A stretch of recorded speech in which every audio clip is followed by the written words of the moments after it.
Amis du soir, bonsoir. Aujourd'hui, tout en creusant ma citrouille pour Halloween, je vais vous raconter l'histoire qui se cache derrière cette tradition.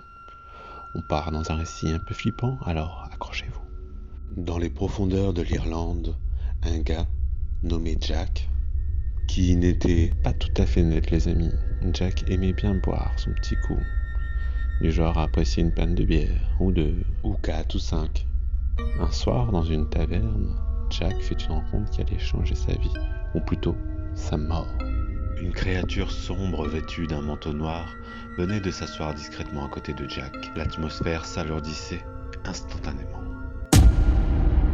Et même si Jack était au beau milieu de sa 6e bière, une lueur d'inquiétude passa dans ses yeux. Jack, méfiant, examina attentivement la créature. Son visage était à moitié caché dans l'ombre.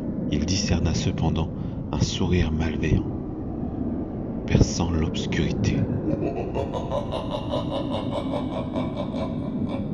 Il comprit vite à qui il avait affaire, le diable.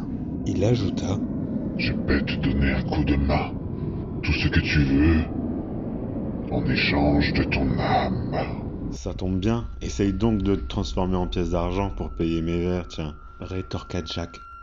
Évidemment, le diable, trop sûr de lui, accepte. Sauf que Jack, malin comme un renard, avait une astuce dans le creux de sa main. Quand le diable se transforma, Jack attrapa la pièce et la plaça contre la croix qu'il tenait dans sa main. Il avait réussi à duper le diable. Celui-ci se retrouva comme emprisonné. Mais uniquement physiquement, car ce dernier hantait désormais son esprit, lui infligeant des migraines insupportables que même l'alcool ne pouvait estomper. Le diable le supplia de lui rendre sa liberté. « Libère-moi, Jack, libère-moi tout de suite. » Jack finit par craquer. « Ok, diable, je te libère sous condition. Fiche-moi la paix pour l'éternité. » Une fois libéré, le diable disparut. Vous avez compris, Jack a fait le coup du siècle, mais ça ne s'arrête pas là. Quand vint le jour de sa mort, ni le paradis ni l'enfer ne voulurent de son âme corrompue. Le diable lui lança alors un charbon ardent, condamnant Jack à errer éternellement dans les ténèbres. Pour survivre à cette nuit de terreur, Jack creusa un navet et y plaça le charbon, créant ainsi la première lanterne d'Halloween. Une sinistre lueur éclairant ce visage diabolique.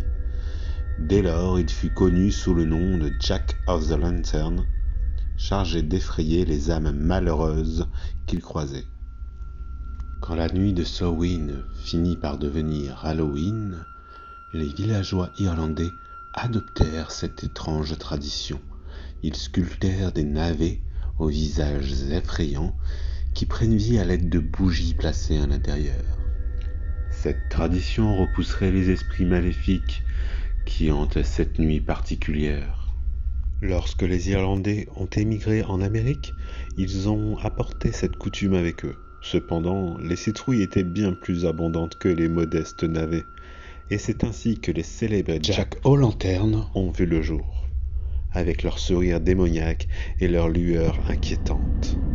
Maintenant, lorsque vous sculptez votre propre citrouille pour Halloween, rappelez-vous que cette tradition trouve ses racines dans les ténèbres de l'homme maudit qui a créé la première lanterne d'Halloween pour éclairer son chemin dans l'obscurité éternelle.